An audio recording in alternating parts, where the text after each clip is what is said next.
Moi boa noite, unha semana máis aquí no debate de Irmandade TV, son as 10 menos 25 pasadas, hoxe imos falar da Constitución, do que está supondo 35 anos despois da súa proclamación, todos os movimentos políticos, tanto por volta da reforma como da ruptura que están dando tanto nos partidos como nos movimentos sociais. Na segunda parte do programa imos falar da nova Lei de Seguridade Ciudadana impulsionada polo Ministerio de Interior do Partido Popular, polo señor Fernández Díaz, unha lei que desde Europa, desde a esquerda, desde moitos movimentos, está sendo tildada como unha lei represiva. Antes de entrar en materia, antes de entrar a debater estas cuestións, vou pasar a presentar a nosa mesa de hoxe. Está con nós Rebeca Bravo, portavoz de Nos UP. Moi boa noite, benvida ao debate. Obrigada por acollerme.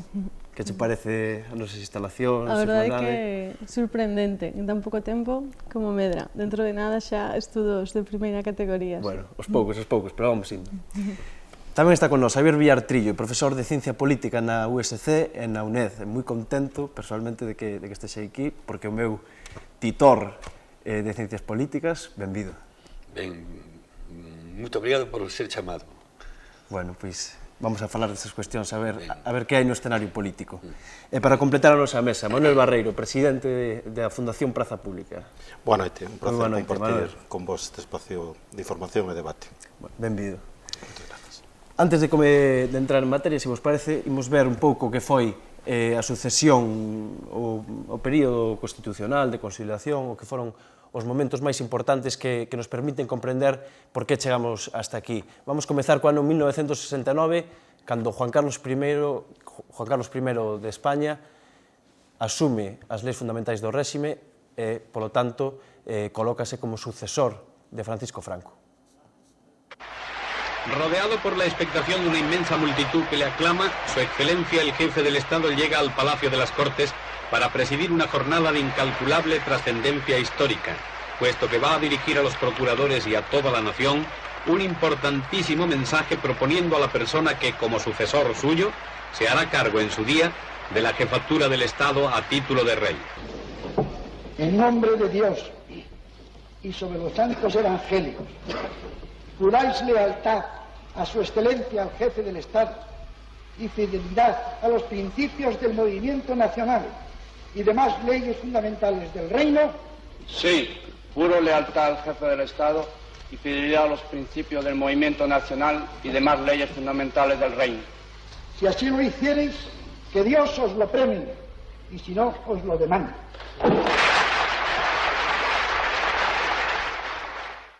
El príncipe Juan Carlos dice en su discurso: Quiero expresar en primer lugar que recibo de su excelencia al jefe del Estado y generalísimo Franco la legitimidad política surgida el 18 de julio de 1936. Mi general, desde que comencé mi aprendizaje de servicio a la patria, me he comprometido a hacer del cumplimiento del deber una exigencia imperativa de conciencia. A pesar de los grandes sacrificios que esta tarea pueda proporcionarme, estoy seguro que mi pulso no temblará para hacer cuanto fuere preciso en defensa de los principios y leyes que acabo de jurar. A legitimidade política fundada en 1936, madre mía. Imos a ver outro momento. 1975, o dictador Francisco Franco xa está morto. En ese momento, 1975, Juan Carlos I asume a jefatura do Estado. Señor, juráis por Dios y sobre los santos evangelios cumplir y hacer cumplir las leyes fundamentales del reino y guardar lealtad a los principios que informan el movimiento nacional. Juro por Dios y sobre los santos evangelios cumplir y hacer cumplir las leyes fundamentales del reino y guardar lealtad a los principios que informan el movimiento nacional. Si así lo hiciereis, que Dios os lo premie, y si no, que os lo demande.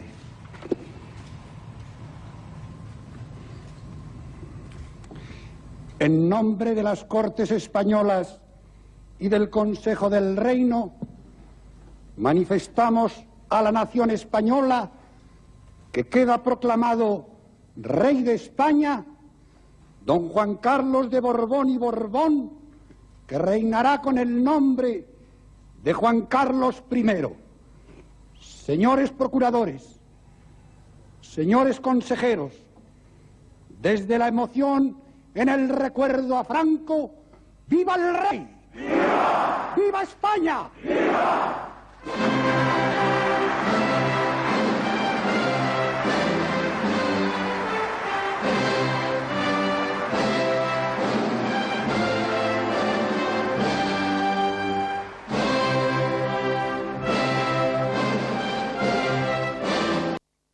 Pois ese era o momento onde Juan Carlos I asumía a jefatura do Estado. Posteriormente viría a Lei de Reforma Política e xa no 78 a Constitución, unha Constitución que é froito do pacto entre os reformistas do franquismo e as forzas da oposición, as forzas que estaban ilegalizadas durante o franquismo. Imos ver un momento moi importante nesa secuencia. O Partido Comunista de España, o principal partido da oposición e prácticamente único con presencia real no Estado español, asumía a monarquía e a bandeira constitucional.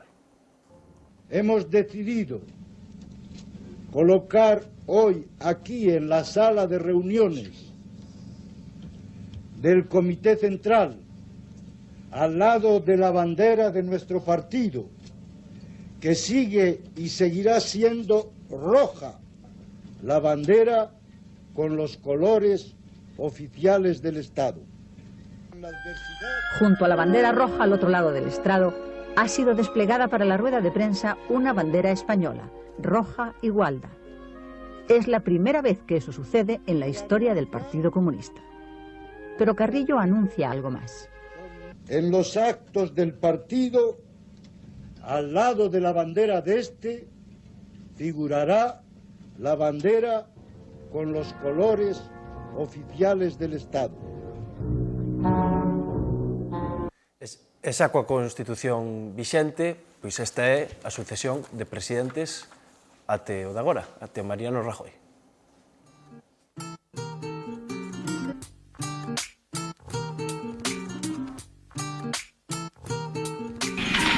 Cumplir fielmente las obligaciones del cargo de presidente del gobierno.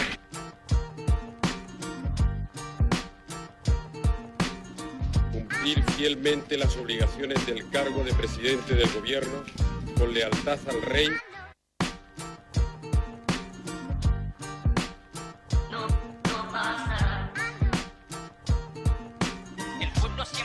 Juro cumplir fielmente las obligaciones del cargo de presidente del gobierno con lealtad al rey.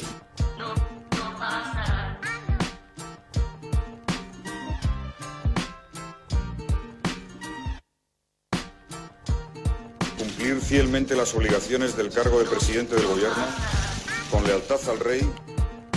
El pueblo siempre pierde, gobierne quien gobierne. Las tropas españolas en Haití. No pasará.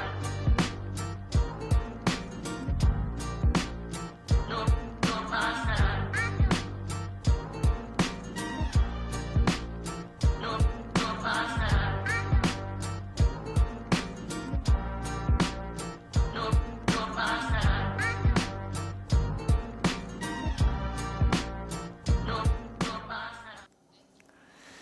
Adolfo Suárez, evidentemente, foi o primeiro presidente desa Constitución, non salía na imaxe, pero sí que foi.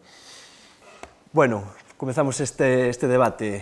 Constitución española, reforma ou ruptura? Rebeca, hai para todo nestes momentos. Hai partidos e movimentos que están propondo reformas, partidos e movimentos que propoñen ruptura.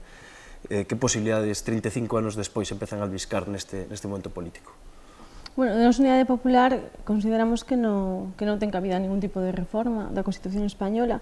Bueno, sí que queres centrar o debate un pouco na actualidade, pero simplemente tres detalles, non? O contexto no que foi aprobado, a Galiza non tivo unha ruptura con un xenocidio que matou toda a esquerda real do país.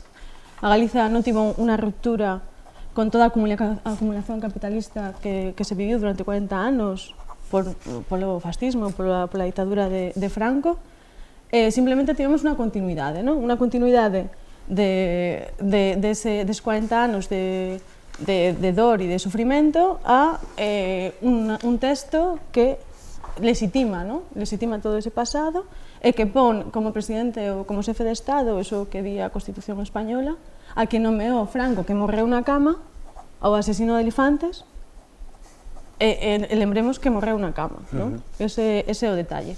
Logo, o apoio que tivo a nivel electoral, a nivel de referéndum na Galiza, non atinxiu unha maioría simples. O sea, non creo que sexa para nada legítimo ni ese texto, ni ningún outro que teña ese apoio, non?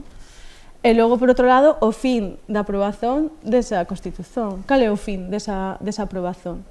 Pois legitimar un cuadro xurídico político que pola crítica mellor europea ou mundial que tiña nese momento o franquismo, tiñan que encauzalo cara a outras vías de apariencia máis democráticas, pero simplemente para perpetuar a acumulación do capitalismo español, que para as oligarquías que nese momento redixiron ese texto e que siguen actualmente no poder. O sea, que a Unidade Popular baixo ningún conceito pode apoiar ese texto que é unha barbarie, non? Xavier, como ves ese momento? Porque é certo que nese momento concita un apoio amplo, non? Concita o apoio do Partido Comunista, que estaba na clandestinidade, un Partido Socialista que se monta casi ad hoc para ese proceso, as forzas que viñan do réxime, pero tamén os nacionalistas cataláns, por exemplo. Hoxe o escenario xa vai mudando, non? Ese PC que hoxe está máis en Esquerda Unida, pois xa se desligou do pacto constitucional, os nacionalistas catalás, os vascos, pasando o tempo. Hoxe, máis que de reforma da Constitución, habería que falar de un novo proceso constituinte que non estivese basado en que o único suxeto da soberanía é o pobo español, senón que teria que estar basado na soberanía dos distintos povos que existen no Estado español. Entón, é necesario un novo proceso constituinte partindo desta premisa, porque será a única forma de que a organización territorial do Estado deixe de ser un problema e todas as fórmulas que se utilicen para reorganizar territorialmente o Estado, que non partan do dereito de autodeterminación das nacións, serán sempre un subterfuxio que nunca dará resposta que poda satisfacer aos movimentos soberanistas que existen nas nacións periféricas e que teñen un apoio popular significativo, non? En algúns casos, a maioría da populación está detrás desos programas soberanistas e que se non se vai por esa vía, o máis probable é que voltemos a intentos de recentralización, de que nen sequer estes estados e autonomías son satisfactorias para xente que considera que é un paso demasiado avanzado e que dá unha porta aberta a procesos constituintes como este que estamos nos reclamando, non? Manolo, apunta agora dúas cuestións que me parecen interesantes. Un novo proceso constituinte onde cada nación poda ser soberana, poda decidir ese proceso. E dúas, o tema da reforma. Este fin de semana no xornal El País, Metroscopia facía unha enquisa na que, sumando as posicións políticas, ven a dar que un 95% da sociedade española está ou ben pola reforma parcial da Constitución ou ben por facer unha nova Constitución. Apenas un 5% parece que está contento tal e como están as cousas. Pero sí que é certo que tamén, que deste 95%, case a metade quer recentralizar. Sí, eu creo que hai un síntoma que é reconocido e eu creo que está detrás desa opinión mayoritariamente favorable para facer un proceso, digamos, de recomposición do marco constitucional, non? Que é a evidencia de que o proceso está esgotado, o proceso, digamos, que arranca desta primeira Constitución está esgotado, e segundo, que hai un proceso moi evidente de deterioro e de empobrecemento de algunhas institucións centrales desa arquitectura institucional e, de alguma maneira, hai un reformismo, digamos, tamén defensivo, é dicir, na medida en que se trata fundamentalmente de buscar un novo equilibrio que non poña en cuestión algúns dos elementos centrales da cuestión. Que ocorre? Bueno, pois que unha cousa é a expectativa, digamos, de deterioro, de derrumbe, digamos, a parte, digamos, fundamentalmente deconstructiva que se está evidenciando, que se expresou clarísimamente a través da movilización do 15M, que o teito da Constitución que queda claramente expresado tamén ca sentencia do Tribunal Constitucional respecto ao Estatuto de Cataluña, que de alguma maneira cega absolutamente calquer vía de progresión desde este marco constitucional a formas máis amplas de soberanía e autogoberno. E hai un terceiro elemento que me parece tamén enormemente relevante, non? Que esta reforma express do artículo 135 que de alguma maneira fixa un teito de gasto, a priorización do pago da débeda, etc., que de alguma maneira significa, en poucas palabras, a liquidación de calquera política social ou económica en sentido progresivo, e se asusta, digamos, ao patrón neoliberal. Que eu creo que todos estes elementos, de alguma maneira, evidencian o esgotamento e poñen encima da mesa a necesidade de cambiar que cousas. Hai un elemento que apuntabas que me parece moi importante. Hai moita xente que quere cambiar o estado das autonomías, pero queren cambiar para unha fórmula de menos autogoberno, de maior recentralización, etc. Case a metade. Non, a metade din que lles vale un estado centralista ou un estado con autonomías con menores competencias que agora. Un 30% aproximadamente di que deixémolo como está, e hai unha parte moi pequena que apostaría por fórmulas máis avanzadas de soberanía e un 10% escaso en o conxunto do Estado por fórmulas que contemplen a independencia e ese marco, digamos, de Estado compartido, de soberanías compartidas ou de decisións ou de autodeterminación dentro dun marco que habría que determinar que pode ser. Eu creo que ese é un pouco o contexto. O edificio se cae, hai que facer reformas. Mas hai que facer as reformas en que sentido? Porque nos consideramos que vai no sentido de algo se debe mudar, para que non cambie nada realmente, para focar toda a nosa atención de que estos están derrumbando, vamos a conseguir poner un pouco os piares para, e sobre todo cambiar a atención a algo que realmente non é interesante, porque o cerne, o sólido da Constitución non vai variar, van seguir sendo as mesmas que lesislen para o beneficio das mesmas, que non son o pobo traballador galego en ningún sentido. Eu creo que a Galiza é unha nazón, e como nazón temos o dereito de autodeterminación, temos o dereito de autoorganizarnos da Galiza para o pobo traballador galego, porque é a maioría social, e sobre todo para superar o patriarcado, que é unha lacra que temos aí xa de séculos. Entón, non entendemos outra razón que un proceso constituinte, mas un proceso constituinte galego. Non nos beneficiou até agora un proceso un marco estatal, ni nos vai beneficiar en ningún momento. Comentabas, Manolo, o tema do reformismo defensivo de Rajoy. Claro, e tamén o comentabas ti agora, non? Rajoy ata aí nada non quería reformar.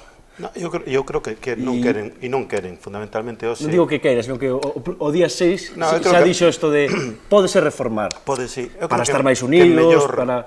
Que mellor representa esa estrategia, digamos, de reformismo defensivo en este momento o Partido Socialista, que por unha parte dase conta que, tal como está o título 8 e diante da expectativa de que Cataluña poda exercer efectivamente o seu dereito a decidir, eso obriga a mover ficha, polo tanto, pois, tentan de construir un discurso a través dunha forma, digamos, de federalismo blando que poda, de alguma maneira, conter procesos semellantes que se poden producir nas outras nacións do Estado, fundamentalmente aí, e que introduce algún elemento que trata de dar resposta tamén a algunhas das demandas que expresaba o movimento do 15M, no sentido, mellorar algunhas formas de representación, coutar algunhas cuestións.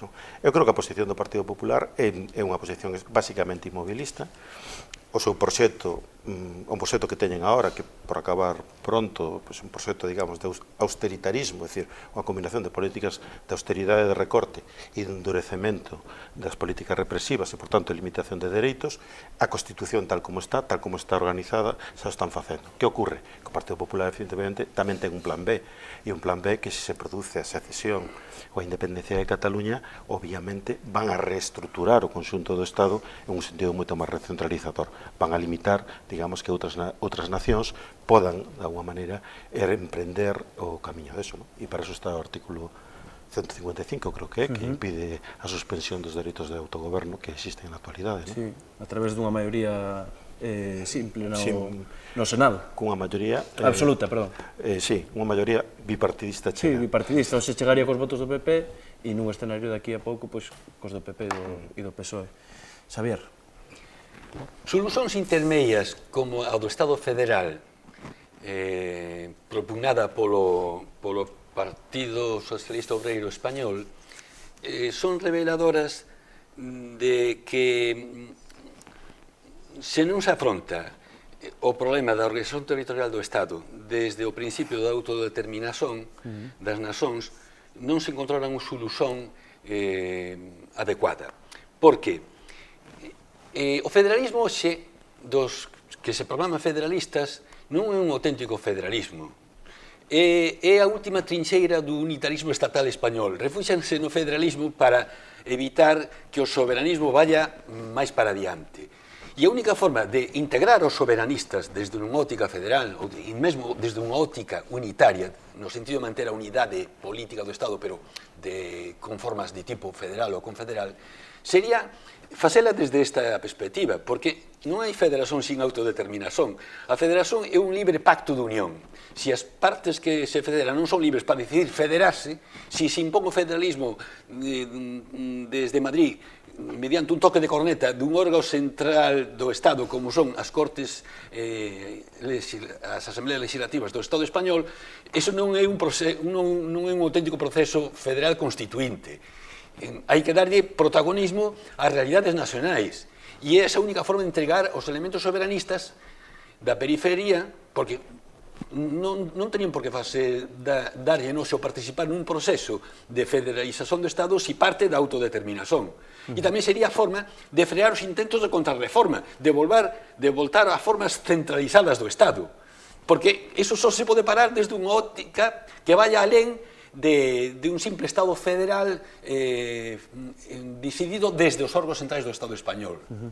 Hai incluso que plantexa que ese federalismo sería como poñer por escrito o que hoxe xa hai, non? O que hoxe xa hai un federalismo, non? Incluso hai algúns autores que din este xa é un Estado quase federal. Entón o que temos que facer é poñer por escrito. Sí, pero que tampouco é un Estado federal o que hoxe temos. Moitos din que o Estado... Segundo algúns. Algúns din que o Estado autonómico é un Estado federal, que se lle chama Estado autonómico pero é un Estado federal. Pero non se constituíu como un auténtico Estado federal, non está estruturado como un Estado federal porque as comunidades autónomas non teñen unha capacidade de formar a vontade federal do Estado e podría ser un Estado federal infiere que finalmente se constituirá como un auténtico Estado federal, con órganos, por exemplo, judiciais, cuxa composición fora determinada polos parlamentos das nacións constitutivas do Estado, non? Pero para constituir ese auténtico Estado federal, finalmente, habería que facelo desde este principio da autodeterminación. E porque é a única forma de integrar os movimentos soberanistas. Pero que aí está clave, non? Da cuestión. É a única forma de integrar os movimentos soberanistas. Senón, sempre este problema estará presente na medida en que haxa un soberanismo irredento nas nacións periféricas, sempre estará presente o problema. Entón, hai que abordarlo dándolle o dereito de autodeterminación ás nacións, porque se mesmo se chega a unha unidade política estatal basada na autodeterminación das nacións, sería unha unidade política sólida, consistente, porque entón estaría decidida por todos os povos do Estado español. Por ir introducindo máis elementos, se vos parece, salía agora o tema de Cataluña. Claro, en Cataluña hai un proceso que, algunha xente o ve como un proceso real que a independencia, e outra xente que ten outras opinións, que considera que é un paso táctico para negociar con máis forza, etc. Dicía Fraga, non? Dicía que lo de España tivo tres grandes problemas no século XX, a religión, o comunismo e a cuestión territorial. Gracias ao 78 resolvimos o tema da religión e o tema dunha revolución comunista ou de que houbera un réxime comunista en España, pero non, e isto recoñecía en plena vigencia da Constitución e en pleno consenso máximo, pero non fomos capaces de resolver o problema territorial. E no medio desta crise social e económica parece que volve a estallar, non? Que volve ser o motor do que fai moverse Rajoy, do que fai moverse Rubalcaba. Non sei como vedes, Rebeca, Manuel. A ver, eu creo que un dos elementos moi determinantes, non? Entre outras cosas porque é un proceso unilateral, focal e, polo tanto, comporta unha sociedade de soberanía. O que se está facendo en Cataluña, efectivamente en Cataluña estamos vivindo un proceso constituinte, ou se quere constituir un réximen de relacións políticas diferentes dentro da propia comunidade nacional e despois no marco europeo e no nivel de Estado no que se queira. Eu creo que eso é moi relevante, pero eu creo que non é o único proceso tamén. Hai outro proceso que é o proceso, digamos, da movilización da cidadanía, moi fundamentalmente a cidadanía que non vota a Constitución española, que somos todos os menores de 53 anos, que non votamos eso, que participa moi masivamente nas movilizacións do 15M, en todo o conxunto do Estado, e que de alguma maneira hai unha interpelación, porque hai un réximen formal que reconoce un montón de dereitos e libertades que moitas non se poden practicar, hai un montón de promesas incumplidas desta democracia e a crise de alguma maneira o único que ven a facer é dar unha volta de torca donde aínda hai menos posibilidades. Por lo tanto, eu creo que son as dúas forzas as que se activan, non? Hai unha forza, digamos, radical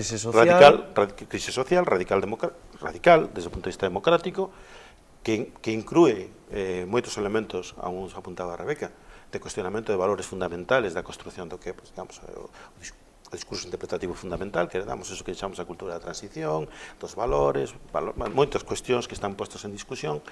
Hai ese movimento radical democrático, por unha parte, e un momento tamén, que tamén é unha expresión do movimento radical democrático ao redor do dereito a decidir, o dereito de autodeterminación, que se expresa focalmente en algunhas comunidades. Tamén dentro de Cataluña hai as dúas correntes. Hai a que procura a independencia e lle vale a secesión política e mantemento da mesma orde económica, políticas neoliberales, etc. E outro sector que lle vale a independencia, pero que eso tamén significa unha reconsideración en profundidade das políticas sociales, das políticas económicas, da ordenación interna do país, da capacidade de participación democrática, do control dos cidadáns, dos gobernos, etc. Por lo tanto, eu creo que son os dous procesos. Desde Galicia, obviamente, ten moita máis aprensión para nós, no sentido de que compartimos tamén un feito nacional e que estamos tamén en un proceso de construcción nacional, por decir unha maneira, este outro aspecto, pero creo que están os dous, digamos, operan. Decían, a esquerda portuguesa, decía que os procesos de autodeterminación comenzan nas colonias e rematan na metrópole. E a súa experiencia histórica, de alguma maneira, demostra eso. Eu creo que tamén, de alguma maneira, esa doble dinámica hai que tela presente. Cada quen sacha onde lle toca, pero, de alguma maneira, ese proceso hai implicación tamén. E tamén o barco se afunde. Non sei se saía hoxe, que perdeu un 20% a marca España no último ano de poder económico. Entón, eu creo que eso é claro, e mesmo nós, como galegas e galegos, deberíamos plantexarnos que onde nos leva o que queremos facer neste... Eu creo que Cataluña ten super claro, non ten ligado con o Estado español, non vai sair a flote, non? Porque xa mesmo se ve, estamos ante un Estado corrupto, estamos ante un Estado que non cumple as súas promesas, estamos ante un Estado que non dubida en mudar a Constitución Europea da noite da mañá, no 2011, sin consultar con ninguén. É normal que as nazóns ou os povos decidan dirixirse. O que pasa é que eu creo que tamén hai un punto de realismo que nós en este momento, vendo a situación dos movimentos sociales, vendo un pouco a posición da esquerda soberanista, da esquerda, digamos, federal, se queremos incluso, a capacidade de arrastre electoral que teñen, a capacidade de movilización, nós non estamos nun proceso constituinte. Digamos, non temos unha acumulación de forzas que en este momento permita decir que estamos realmente en ese proceso. Estamos, digamos, construindo un relato sobre a necesidade de, acumulando forzas, etc. Realmente estamos nun proceso de defensiva. Estamos realmente defendendo moitas das dereitos e liberdades que esta Constitución, con todas as tachas que ten, de alguma maneira, abeirou. E frente á ofensiva do Partido Popular, das políticas neoliberales, etc., realmente a maior parte de expresións de protesta cidadán que temos, o ciclo de protesta, que é débil tamén neste momento, é fundamentalmente un movimento de resistencia. Resistencia, digamos, con un horizonte que vai máis alá, efectivamente, estamos aí. Entón, claro, todo isto plantea, bueno, como decían os vellos, pues, o paso ten que estar en función da longitude da perna. E, de alguma maneira, en este momento, o paso que nos formulamos e que, de alguma maneira, construímos o relato da ruptura democrática e do proceso constituinte é ilusionante na medida que tamén demostramos que sí é posible, que hai forza crítica na sociedade que pode camiñar cara aí, pero tamén temos que ser, creo que, conscientes das limitacións que temos. Hai un proceso de atomización, hai un proceso lento de acumulación de forzas, non estamos nun ciclo alcista da protesta social, si do malestar, pero non da protesta, a capacidade autorregenerativa do bipartidismo e dos partidos fundamentales do sistema se parece moito a la de Terminator, que se descompón, pero rapidamente se compón, etc. Estamos nunha batalla moi desigual, pero eu creo que a novidade ilusionante é que, efectivamente, hoxe en día, moitos cidadáns galegos e moitas cidadás galegas, moitos cidadáns en Euskadi e cidadás en Euskadi, Cataluña e no conxunto do Estado español, ven un horizonte esperanzador que di que, bueno, pode haber un horizonte de ruptura, pode haber unha nova reordenación do poder cidadán e de unha maneira que nos permita corrixir moitas desigualdades que o sistema xenera, en términos. Nos podemos aguardar a camiñar, pero o camiño é a luita, o sea, non hai outro, non? Comentabas o tema da mobilización. Estes días hai uns datos. O ano pasado houve no Estado español, non lembro exactamente a cifra, pero por volta de 13.000 e pico manifestacións. Este ano houve case a metade ainda non rematou o ano, pero bueno, non vai recuperar en decembro todo o que houve. A mobilización decae, as institucións degrádanse, pero claro, combinadas as dúas cousas non nos dá como a solución o cambio político. Inda que existan os movimentos, inda que existan os partidos, cal é o botón, onde está a tecla para impulsionar o cambio? Ou simplemente temos que agardar a que les decidan, vamos a falar disto, e entón aí é onde nos dicimos, pois nós queremos proceso constituinte na Galiza, e en Euskal Herria, en Cataluña, e en España en sentido estrito. Onde está a clave de todo isto, o botón para acelerar este proceso?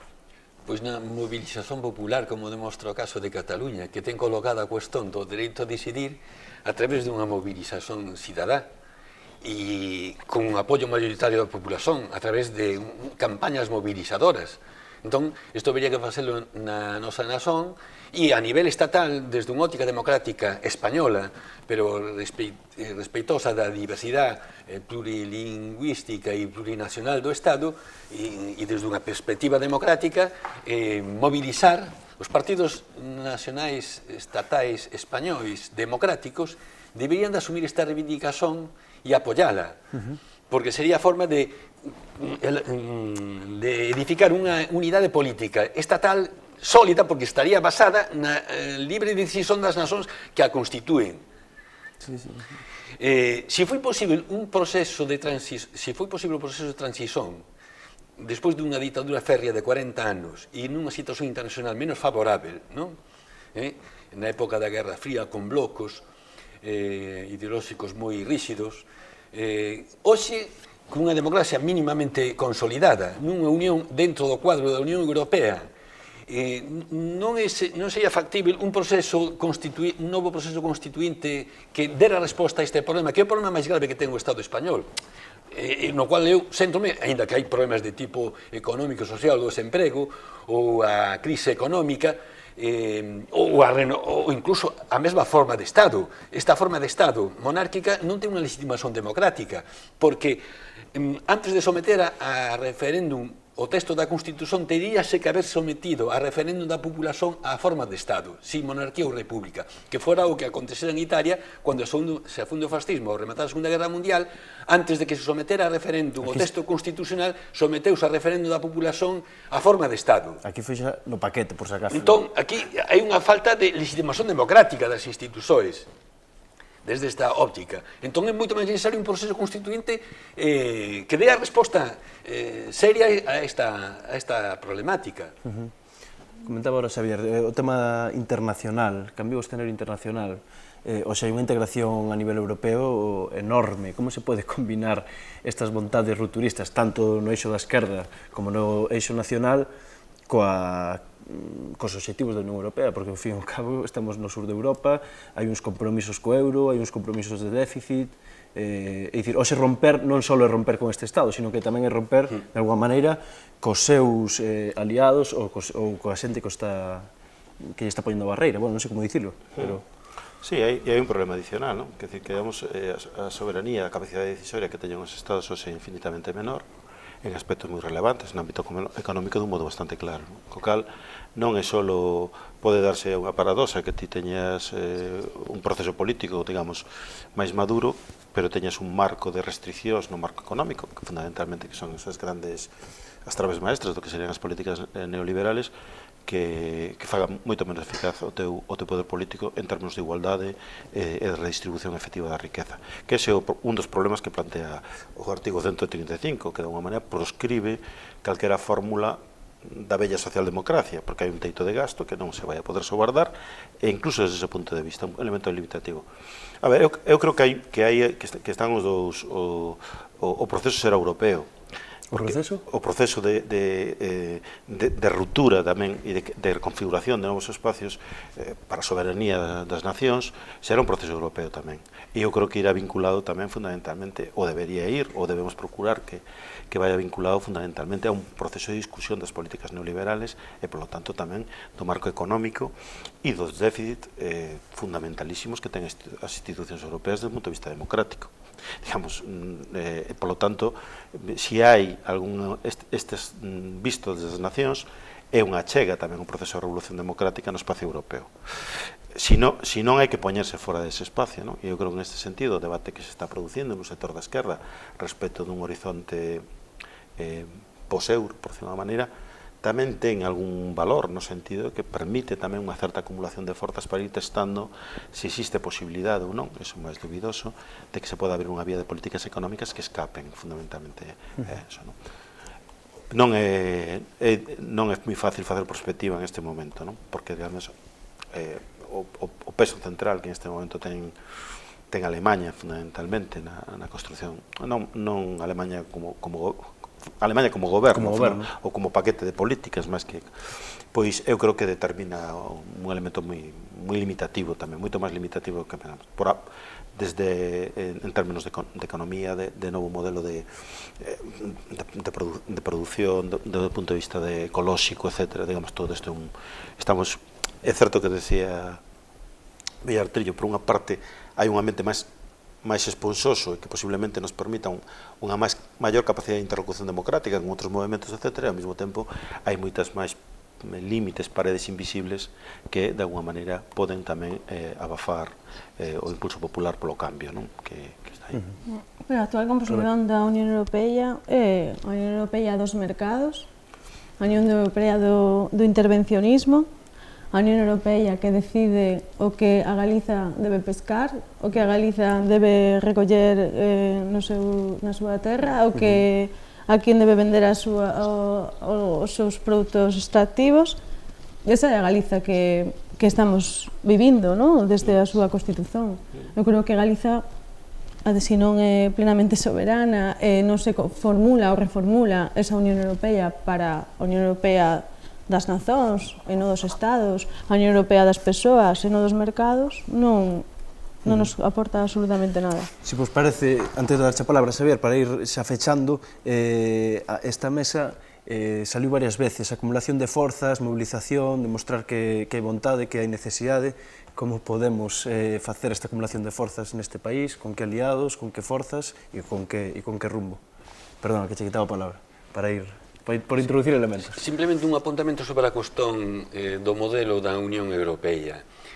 A Unión Europea non é modélica, claro, en cuanto ás políticas sociais, e tampouco é modélica en cuanto que un dos principios constitutivos é que os estados que queiran adherir teñen que ter unha economía social de mercado altamente competitiva. Di social, iso implicaría que había que facer unhas políticas sociais e altamente competitiva, que houbera realmente unha concorrencia que non há. Isto é unha economía dos trudos, dos oligopolios, non hai un auténtico libre mercado. É máis utópico o mercado libre, unha auténtica concorrencia de mercado, do que unha sociedade sen clases. É ainda máis utópico. Pero do punto de vista do naval, lo estamos vendo, en Ferrol. Pero do punto de vista da organización institucional, que eu centreime en este problema, non? Pode ser modélica, porque na Unión Europea se entra e se sai libremente. Pode entrar quen queira entrar, sempre que reúne esas condicións de ter unha economía social de mercado altamente competitiva e un Estado de Dereito democrático, onde os dereitos e liberdades dos cidadãos estexan garantidos e os dereitos das minorías. Por tanto, os dereitos das minorías nacionais.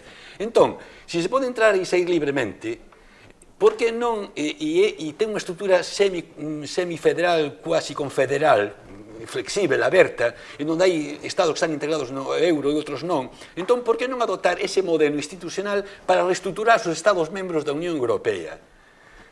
E dar por esa vía cabida ao dereito de autodeterminación e unha configuración de Europa en base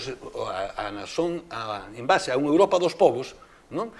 E non dos estados. E aparte que iso tería unha vantaxe.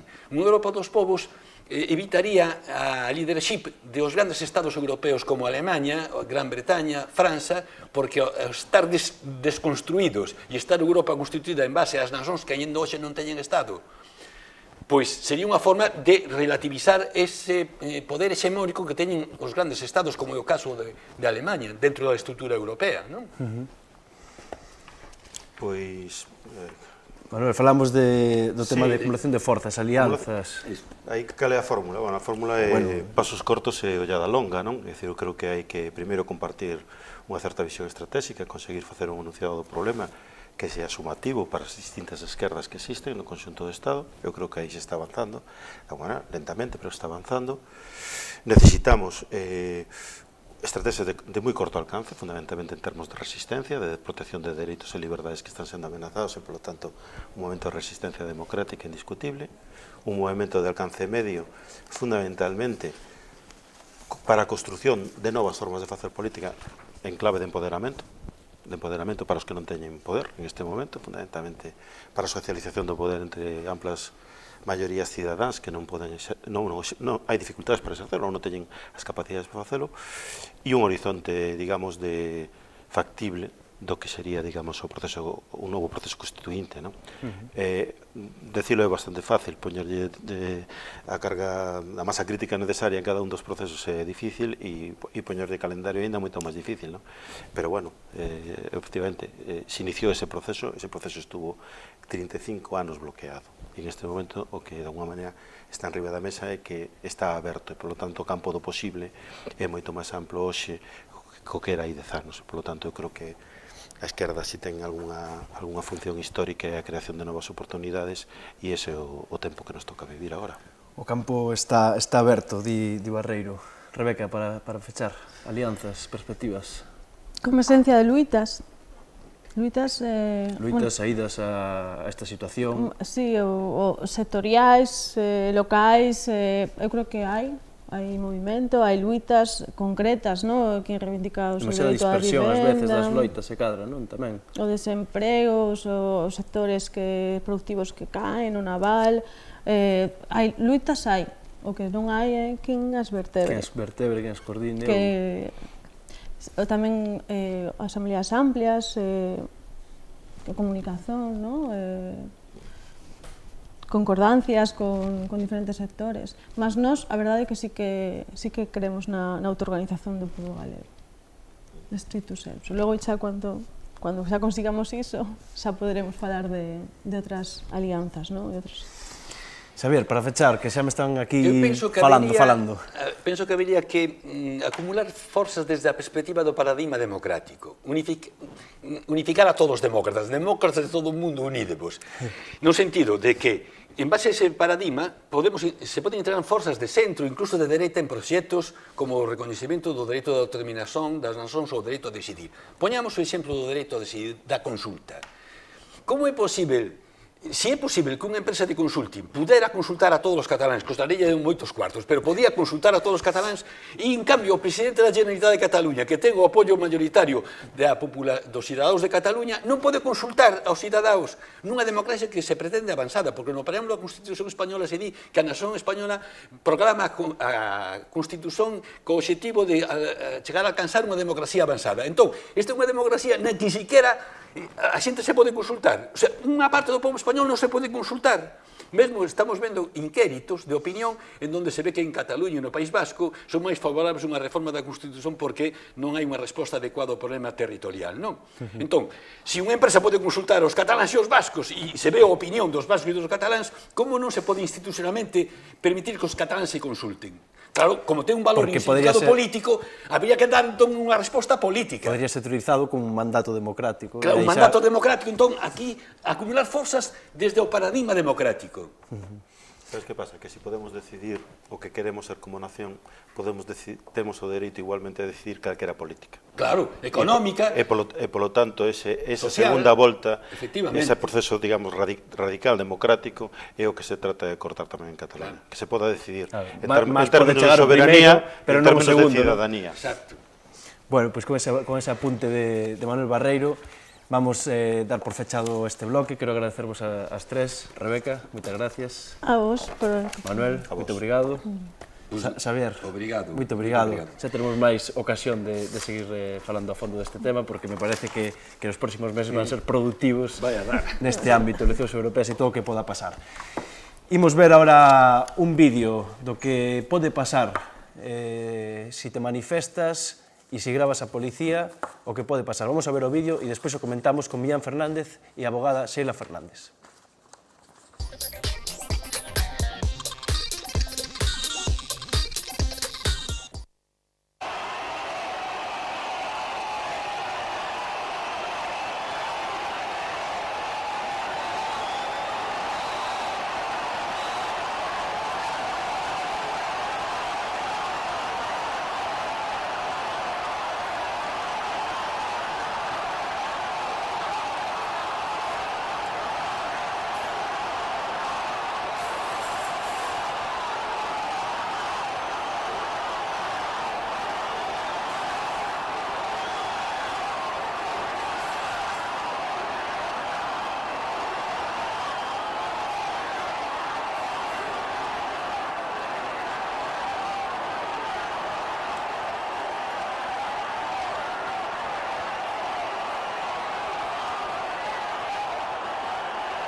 Estas eran as imaxes que nos deixaba a manifestación que se deu en Madrid de rodear o Congreso.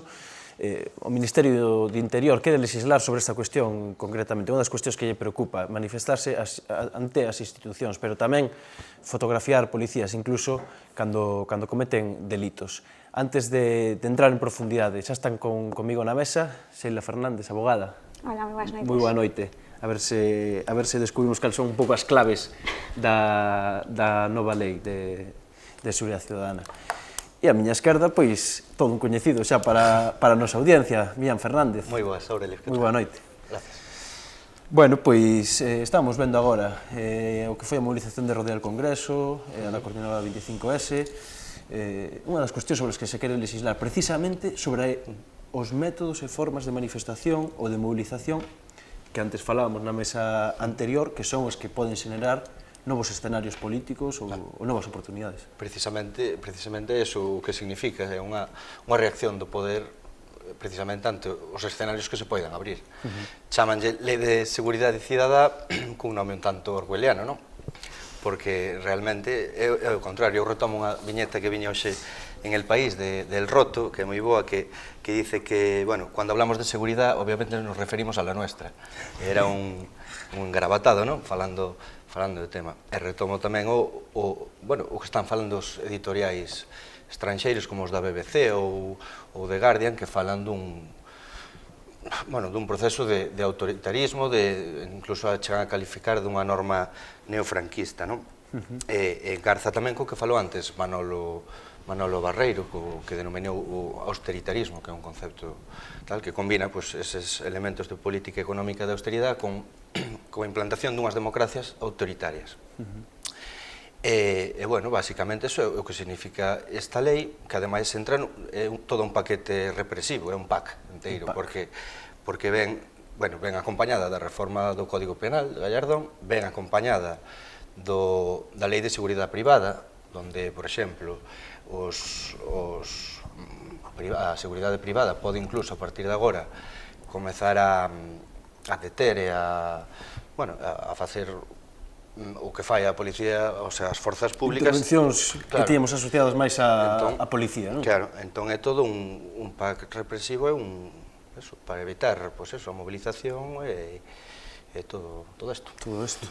Sheila, Lei de Seguridade Ciudadana. Bueno, dicía Millán que lle chama atención o nome. Lei de Seguridade Ciudadana, pero ao mesmo tempo ten que ver con calquer cousa menos cos cidadáns, ten que ver máis ca protesta, ten que ver máis cos dereitos de asociación, de manifestación, de reunión dos cidadáns, máis que coa súa seguridade. Efectivamente. Por lo menos para min que non son abogado. Completando un pouco o que comentaba o compañeiro, se esqueceu da lei de taxas, non? Que agora, vía administrativa, se remata a vía administrativa e queres acudir a un contencioso administrativo, para que resolva sobre todo a cuestión un tribunal diferente ao que te xulga, tens que pagar unha taxa.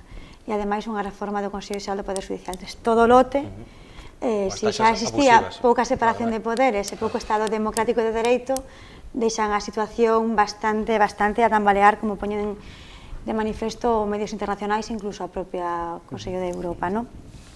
E en cuanto ao que tú me planteabas do nome, sí que é certo que a sensación, se estudias, é esa, non é o caso español un caso illado, senón que en outros países da Unión Europea, do noso contorno, se foron facendo nos últimos anos vía administrativa fórmulas de xestión dos espacios, por exemplo, en cuanto a prostitución, espacios para os xovens, moi paradigmático o caso francés, despois das revoltas de 2005 protagonizadas precisamente por esa xuventude que vive na periferia da urbe e que non se identifica con esos valores que se defenden nas legislacións dos países occidentais.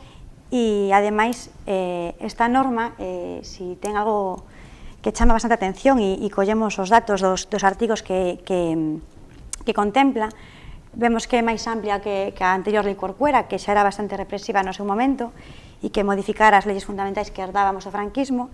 E de todos os artigos que inclúe o novo articulado, vemos como un total de 18 normas exclusivas son para tipificar conductas, bueno, en este caso, sancionar conductas que están vinculadas claramente coa protesta social. O sea, desde o que vos comentabades, non? O Congreso, facer barricadas en unha vía pública de acceso a unha cidade, etc. Todo aquilo que pensemos que hasta este momento era desobediencia máis ou menos pacífica, a partir de agora é conflictiva, porque se tú o fas, ou ben te vas a sancionar vía administrativa ou vas a incurrir en un ilícito penal. Hai unha das cuestións que me parece interesante, porque incluso o propio ministro e voces do Partido Popular teñen aproveitado para dicir esta lei é menos represiva, porque como hai delitos que pasan a faltas, pois din, é menos represiva, pero ao mesmo tempo, un que ten xa certa experiencia no protesto, claro, se pasa a falta, onde queda o xuiz? Queda o arbitrio do policía, además, se a palabra actúa contra dele, é moito máis difícil demostrar a túa inocencia. Claro, eu creo que aí, non? Sí que está bastante estudiado. Perdón. Si fora menos represiva, non se modificaba unha legislación en este caso, entonces a obviedade casi absurda. E despois, o Así que como se repite todos os días, eu creo que ás veces é bon falar estas cuestións que parecen obvias. Unha cousa que non vai a ser útil para o Estado non se vai a facer. Eles, obviamente, teñen todas as maquinarias para facer os estudos pertinentes e para saber que é o que máis afecta e que eles vai a conseguir maiores resultados a menor custo. E, ademais, en este caso, pretenden, ainda por encima, sacar un lucro da nosa protesta social, porque a cada cousa que fagas tes unha sanción administrativa. Entonces, ollos puniendo do Estado se ve, por un lado, no Código Penal, que en teoría teria que ser de última ratio, e, por outro lado, no que eles din que non é última ratio, que sería o dereito administrativo, que tamén ten unha parte sancionadora penal. Pero vemos que se produce un fraude de etiquetas, e ligado ao que decíamos antes, se realmente non fora útil, se realmente o Estado non fora a conseguir que as persoas escarmentaran e non saíran á rúa, non o iba a facer. E vemos como, repetidas veces, pasar por un expediente sancionador, a xente desmotiva, sobre todo en un momento de enorme crisis económica, onde o acceso ao diñeiro cada vez é máis limitado. Sí que é certo que poden dicir, pero que as persoas que saen á rúa xa non teñen nada que perder. Non, sempre hai algo que perder. Falábamos antes dos procesos constituintes.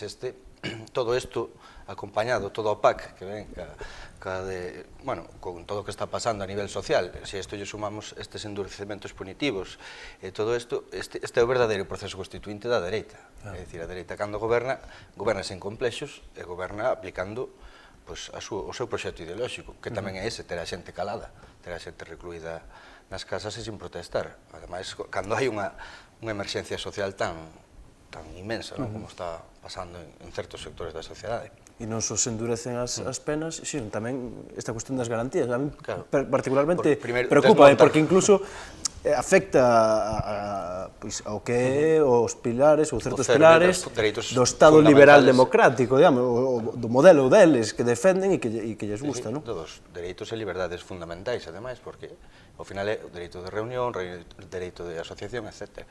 É o máis seguro que máis adiante vayan a por o dereito á folga, por exemplo, que xa tamén empezan a falar diso, non? A veces, cando hai folgas, habría que regular el derecho de huelga, tal. Ao final, é ir desmontando primeiro o Estado social e agora parte das garantías do Estado democrático e de dereito. Aproveitando que hoxe había greve na sanidade galega, o dereito á greve cada vez é bastante máis reducido, porque cada vez incrementan muitísimo máis os servicios mínimos, que ainda que despois podan ser declarados ilegais, se no momento os impuxeron, non puideches exercer o teu dereito á greve. Entón sí que creo que igual con formas un pouco máis oscuras, sí que se está limitando ese dereito en moitos sectores a exercer o dereito á greve, non? E ademais aquí sí que contempla, non sei se o texto aí na teu apunte do país, pero sí que hai determinados artigos que van encamiñados a que non se poda privar a un funcionario de acudir ao seu posto de traballo, etc. Entón sí que nos están metendo determinadas limitacións que son para aplicar precisamente o día que poda haber unha greve ou situacións similares. Entón sí que a partir de aquí nos están metendo determinadas cousas que van a ser aplicadas para cousas concretos e que ademais non só se tipifica a partir da Lei de Seguridade Ciudadana, outras, por exemplo, o que se fai en moitas arraízas, acampadas, etc., que era colocar cousas de árbore a árbore, pois a través de regulacións sobre zonas verdes, por exemplo, está sancionado. Entón, existe tal dispersión normativa represiva que é moi complicado, primeiro, xa para unha persoa que traballe, claro, xa só para unha persoa que traballe vendo este tipo de cousas todos os días, te quedas sorprendida do que hai cuanto máis para unha persoa que en teoría supónse que a legislación ten que ser comprensible porque é obrigatoria para todas as persoas, o que nos atopamos é que cualquier persoa que lle chega unha carta ou que lle chega unha multa non acaba de acreditar o que lle está sucedendo. Entón, non hai ninguna vontade real porque as persoas comprendan os mecanismos que as gobernan. Si estamos vendo que os informes PISA colocan o Estado español en lugares vergoñentos en materias que terían que ser básicas, cuanto máis en comprensión dun Estado que ademais é o favor que lles fan. Se tú non sabes onde vives, nin como se te seccionan, nin os teus dereitos, nunca os vas a reclamar. Millán? Pois nada, que, bueno, eu tamén creo que, por exemplo, retomando así unhas palabras de Maquiavelo, que moitas veces, contrariamente ao que se di del, era un gran teórico da liberdade e do poder popular. El dicía que a liberdade e a preservación da liberdade nace da confrontación ao poder, non? E de que da oposición ao poder, e que un sistema legal xusto nunha república xusta tiña que ser aquel que garantira as reivindicacións do dereito. Por lo tanto, se se intenta matar, ainda que sea de forma subrepticia ou desta forma como están facendo sutil, están matando a liberdade, en certa maneira. E nada máis, é un endurecemento total, é un escenario democrático nos países do sur de Europa. Hai unhas voces, incluso do Partido Socialista, que como ben dicías, foi quen aprobou a Lei Corcuera. Por certo, coa posición daquela do Partido Popular, tamén un pouco por ver como son estes xogos, porque daquela coa Lei Corcuera o Partido Popular estaba en contra. Ahora o PP saca a lei e o Partido Socialista di que esa lei a vai levar o Tribunal Constitucional. Que agardades do Tribunal Constitucional nestes momentos? Non sei, eu non sou un especialista, pero supoño que realmente afecta a dereitos fundamentais, cercenos en certa maneira, dunha maneira ou doutra. Supoño que habrá vías de escape técnicas xurídicas para ver, terán estudiado, non? Pero creo que, afecta o núcleo duro da Constitución, dos dereitos fundamentais. Introducías a cuestión ideolóxica antes de como a dereita se rearma e obviamente, bueno, o vemos, non? Inminente a reforma da lei do aborto e ademais estes guiños constantes a defensa dos símbolos do Estado, non? Que ademais se reflexan en esta norma, van a aparecer tamén no Código Penal. Entonces, que pasa co Constitucional? Depende quen estea nas ponencias do Constitucional, vai a haber maiores ou menores vulneracións de dereitos, porque no fondo, e ligando o que decía antes, non existe unha separación real dos poderes fácticos do Estado. Isto das ofensas a España, a ver, quen dirime que é unha ofensa a España? Quen che pode dicir, por exemplo, queimar unha bandera catalana é unha ofensa a España ou non? Ou só unha ofensa a España é unha ofensa a esa España mononacional? Bueno, non fala tamén de comunidades autónomas, que é un pouco máis tal, pero... Pero, bueno, sí, é todo así moi... un pouco... Sí, concretamente nese tema fálase, creo que o cambio é un pouco a bandeira nacional ou ultrajar algún símbolo del Estado, las comunidades ou los ayuntamientos. Bueno, especifico, pero despois sabemos que na práctica... Un pouco como dicindo, as institucións non se poden criticar, non? A bandeira co aguilucho é unha ofensa a España ou non é unha ofensa a España? Non sei, seguramente para eles non. É histórica. Claro, unha bandeira republicana... Home, co criterio constitucional, pois... Claro, é que non sei como van. Bueno, co criterio constitucional siguen todas as placas colocadas nas rúas, non? Etcétera, etcétera. O estaba dicindo, non? Algo que tamén chama moitísima atención da redacción actual é que está chea de conceptos moi vagos, no sentido de que deixan un arbitrio enorme a quen teña que decidir sobre determinadas cuestións, desde deslucimento grave de bienes inmuebles, e te está falando dunha farola, poñer un autocolante é un deslucimento grave de un ben... Refírense a pintadas, non? Cuando te está falando de farolas. Entonces, hasta que punto van a delimitar o espacio que podemos usar? Entonces, se poñemos a imaxe dunha persoa que desapareceu, se permite, pero se poñemos unha cousa que non sea eso, vai haber multa. Entonces, aí van a xogar un montón con o que tú queras reivindicar en cada momento, deixando cada vez menos espacios para o que estamos comentando, non? Para... que entrando máis no terreno da ambigüedade, que estou lendo aquí na chuleta, estará multado hacer a un policía unha foto que pueda entrañar burla ou peligro. Que pueda entrañar burla ou peligro. Entón non se podría gravar excesos policiais, o sea, gravar un exceso policial require unha multa. Non sei, é todo moi contra as garantías básicas do... Bueno, é certo que tamén estamos no momento... A policía está para axudar a xente, non só para dar caña, non? É certo que de momento só temos o proxecto no Consello de Ministros, que isto vai ter todo un período no Parlamento de emendas e tal, pero bueno, a ver se... Para empezar, meteronlle bastante forte a proposta despois, a ver como vai... O Partido Popular ten rodillo absoluto para que o que está claro é que é unha lei defensiva do poder ante o que pode vir, ante as manifestacións populares. Vos preguntabades pola necesidade, non? E ligando co que tú decías da fotografía, unha das justificacións que les dan para sacar unha nova lei en estos termos sería a raíz de unha solicitude que fai CIU, a reforma do Código Penal que xa antes se mencionou, e por último os cambios sociais e tecnolóxicos, non? E falan das TICs, como agora é necesario, porque avanzou a tecnoloxía desde o 92 de agora, sacar unha lei, non? É dicir, teñen medo das máquinas. Sí, tamén. Aproveitando que estás ti aquí, Xela, outra das cousas que me chaman a atención é a cuestión das identificacións, das retencións para identificar. A policía pode levarse unha persoa retida a efectos de identificación.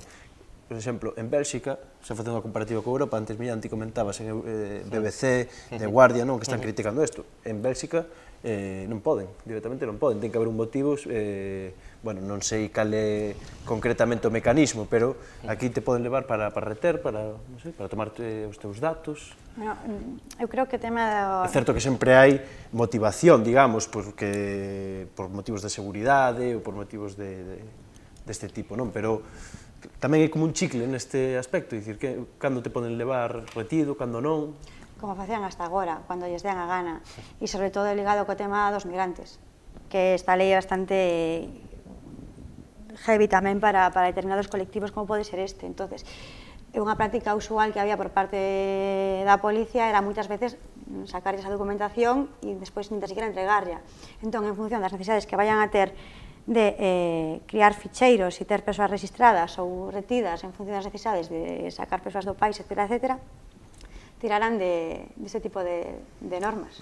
Desde logo é unha lei anti-15M, eso para empezar, é unha reacción ante todos os movimentos, pero tampouco só pasa no Estado español. Por exemplo, en México están sacando unha proposta similar, tamén hai un movimento cidadán parecido. E ao final está no contexto da crise que é unha crise económica mundial, pero que tamén xa antes, eu creo que isto ven do 2001 e do que se coñece como populismo punitivo, que é todo o que veo a raíz de toda o que foi o 11S, toda a xeración dun estado de medo, dun estado de tal, que como todos os códigos penales e todas as normativas neste sentido se foron endurecendo, e como a xente o vai asumindo acríticamente, porque precisamente, primeiro contra a guerra contra o terrorismo, despois contra, bueno, se van metendo pílulas de medo que xustifican logo este endurecemento, e como moita xente non só asume, sino que ademais lle gusta, non? Parece que lle gusta que ir perdendo dereitos. Asumimos unha perda paulatina de dereitos e liberdades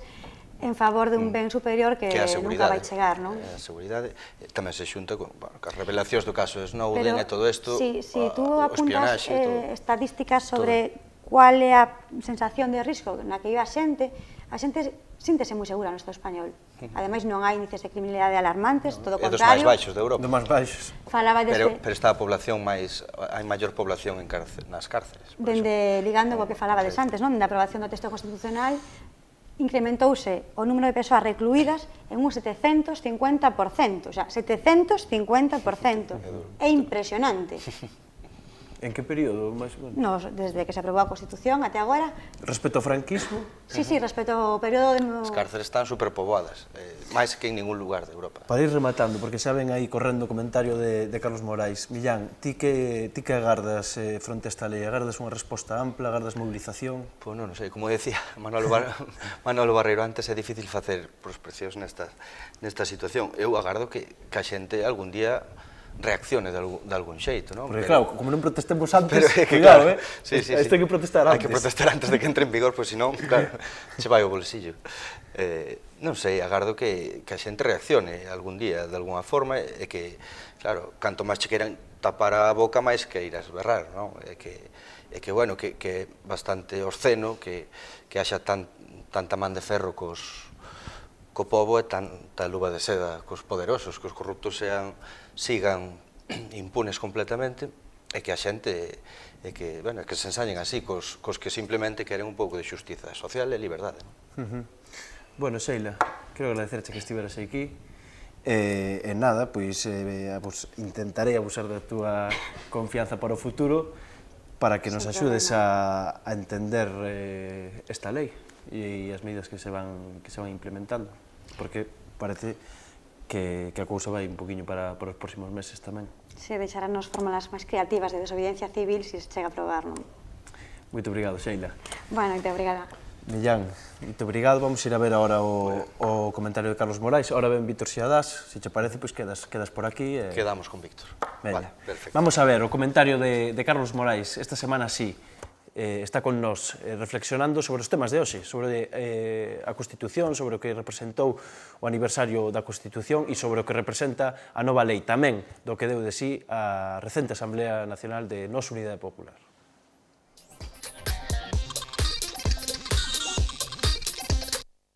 Saudazóns a Galiza rebelde e combativa que acredita nas inmensas potencialidades deste pobo e desta patria. Nesta ocasión, quero comentar nesta videoconferencia tres temas. Tres cuestións que aparentemente non guardan relación, embora están estreitamente ligadas.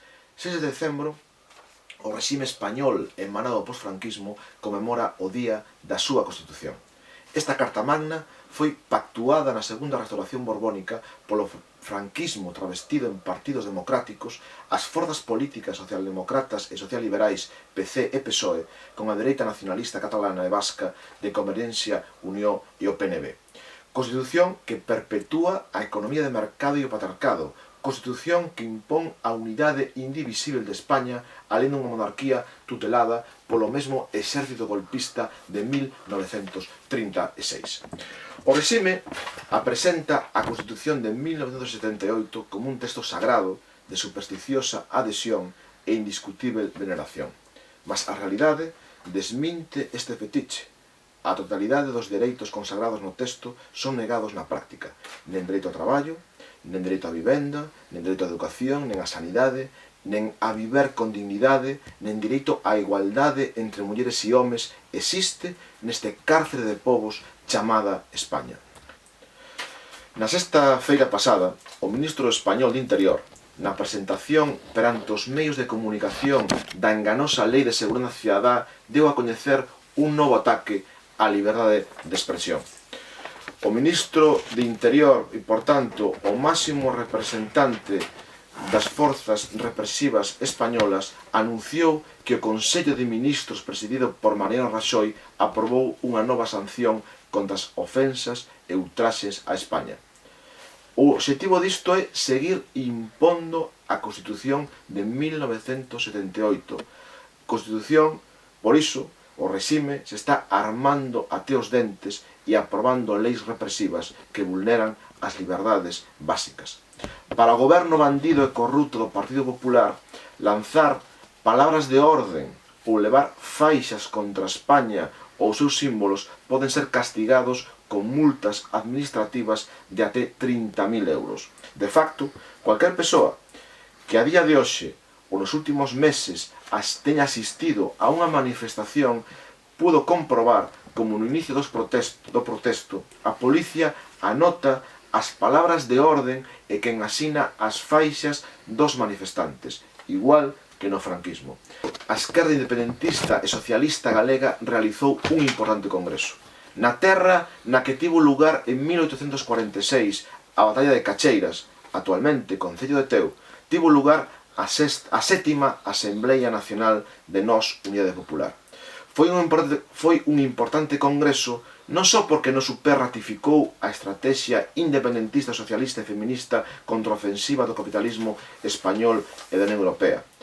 Basicamente porque a esquerda independentista reafirmou a súa vontade de vertebrar un espazo propio, claramente autónomo e independente, alternativo ao que representa o BNG, a Nova e AXE.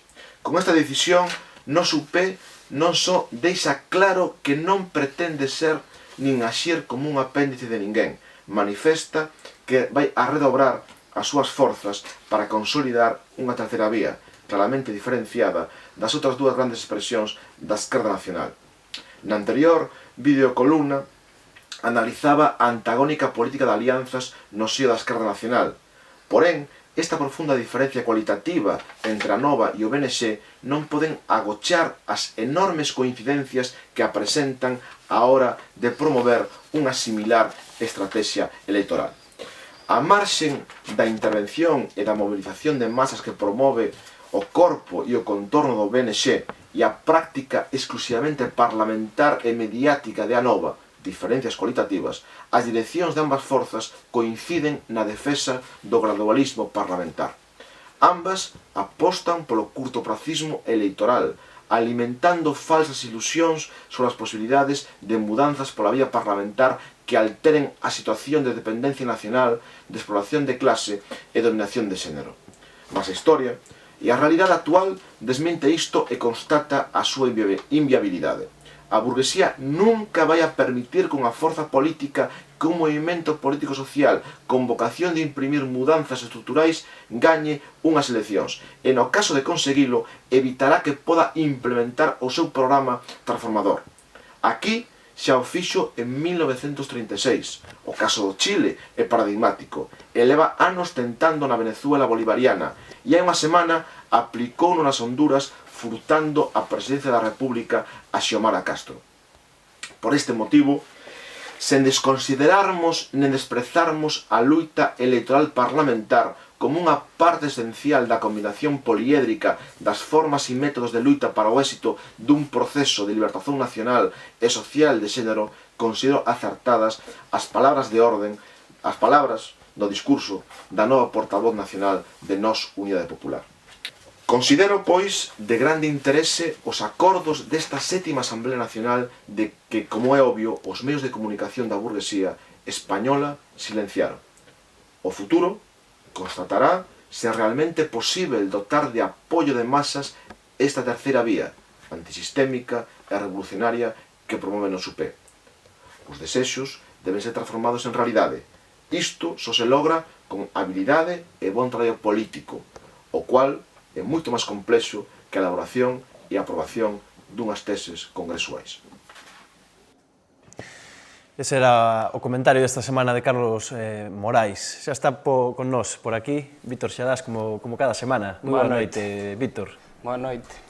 Hoxe terás material de sobra, non? Porque son cuestións que sempre dan moito que falar, tanto a constitucional como a... Non trouxen moito porque tampouco había moita chicha, ademais tamén hai que ter en conta que xa se falou noutros programas, xa se sacaron chíos, pero bueno, empezo con chío de John Amil, que di que a Lei de Seguridade Cidadá tamén contempla como delito insultar as comunidades autónomas, multarán os que digan putos catalufos de mierda. Eso é do que falábamos antes, si eso iba a contemplar tamén as ofensas, por exemplo, a Cataluña, aos galegos, ou a Rosa Díez, por dicir... A Rosa Díez, sería estupendo. É un emblema de España. É mejorada, pero bueno, todo o mundo cae. Iso de gallegos en el sentido peyorativo. Claro, si... É unha ofensa a España, non é a Galicia. Pero se os galegos somos españoles... Pero se somos, según a súa óptica, pois entón... E a de Ciudadanos? Sigo cun chío de Carmen Fouces, falando sobre a morte de Mandela, que di que morreu un terrorista, a Lei de Seguridade Ciudadana do PP encarcelaría o de por vida. Así é.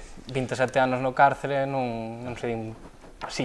Serían os africanes, os do PP. Pero bueno, Rajoy xa dice que o importante é o estadio que foi onde ganou o Mundial España e que vergonza. Que era o importante do día hoxe. No enterro de Mandela. E bueno, e que a diferencia entre un terrorista e un patriota, pois moitas veces está en gañar, en perder ou gañar, non? Dicía Sisek tamén. Sí, bueno, é unha frase moi extendida, pero é certa. Pero é certa, non? E este está constituído entre vencedores e vencidos, e siguen en esa línea, non?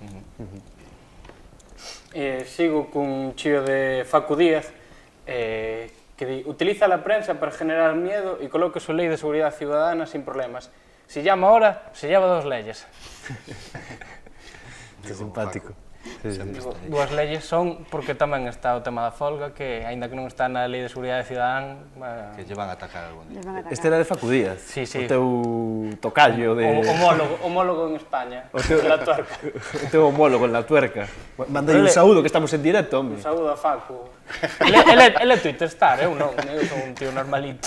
De andar por casa. Si moi de andar por casa, ademais.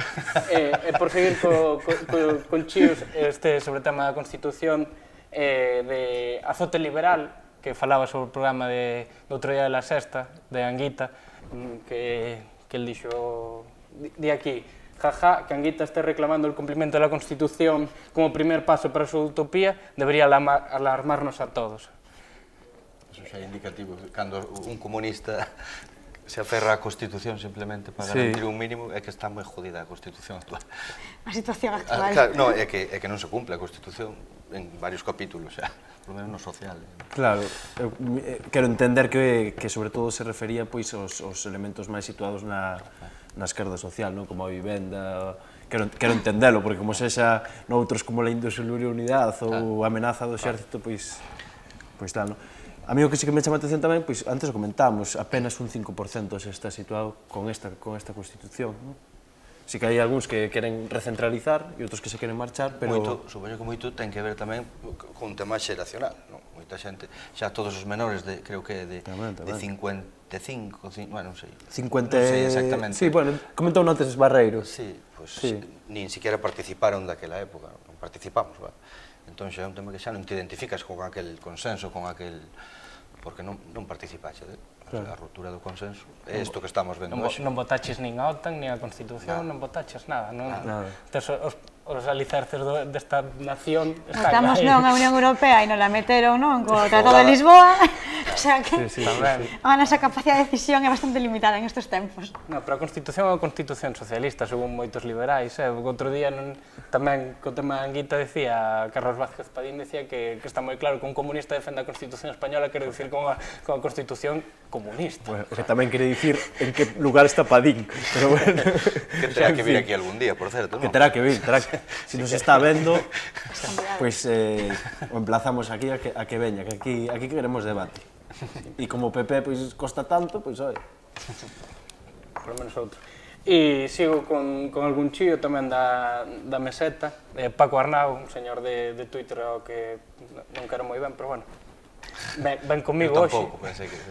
Ven comigo hoxe, que di que coa actual correlación de forzas, máis a dereita que no 78, toda reforma constitucional sería regresiva como a do artigo 185. Hai ese risco. Tendo exemplo de que Belén Esteban é o libro máis vendido, eu supoño que no 75, polo menos na clandestinidade, tiña que ser El Capital ou cousas así un pouco máis... O que me pregunto é se leo o seu libro. Ela, non sei, supoño que yo farían, pero bueno... Bueno, escribir seguro que yo escribiron, pero ler non lería. A gran frase é que yo por Andreita e por España mato, entonces... Con eso xa queda todo... Bueno, na greve xeral de fai uns anos, Comisións Obreras teña Madrid plagado desa frase. Yo por esta reforma mato. O sea que até Belén Esteban pode ilustrar momentos. Inspirar o tema. Belén Esteban é hexemónica, é hexemonía. É a hexemonía gramsciana, Belén Estebaniana. E despois traía un que non pude impoñer, que era sobre o tema da Lei de Seguridade Cidadán, que decía, el Barón Rojo, se non recordo, decía que agora mesmo sai máis caro ofender a España que saqueala directamente. Certo, saqueala sale gratis. Sí, saqueala... Saquearnos. Saquear, pois, xa se ve que son os que saquean, non? Os que estiveron instalados nesas elites, xa se ve que moito non pagan.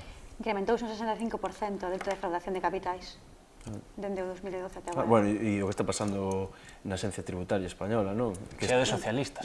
Sí, xa de socialistas, pero que curioso que na unidade de grandes fortunas, o cal...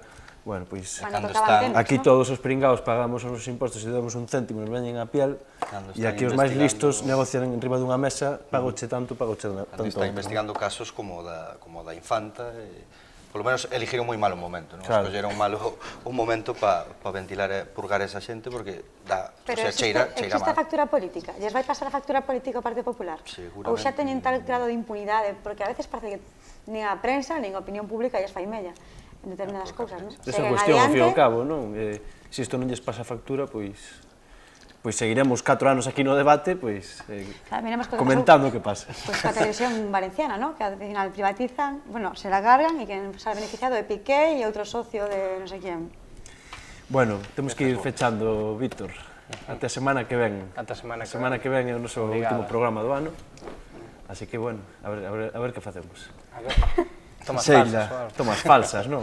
Sheila, querías facer un insert publicitario, me comentabas antes. Bueno, pois aproveitando, E tendo en conta que o debate sobre dereitos fundamentais está últimamente pouco de moda, desde a Agrupación de Abogados Novos de Vigo, este mes de decembro temos un ciclo de cinema fundamental que empezou a semana pasada e continuará esta semana, mañán e a seguinte cuarta-feira.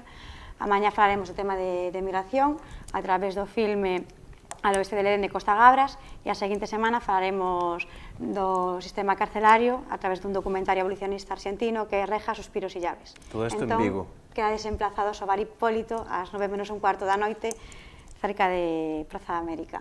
Bueno, pois xa sabedes, os de Vigo, aí tedes unha cita para seguir formándovos e aprendendo sobre estas cuestións. Sheila, moito obrigado. A vos. Até a próxima. Millán. Nada, un placer. Vémonos outro día destos. Vemos outro día destos. Moi ben. E a vos, pois vémonos a semana que ven, aquí no debate, en directo, como sempre, ás 10:25, en o que vai ser o noso último programa do ano.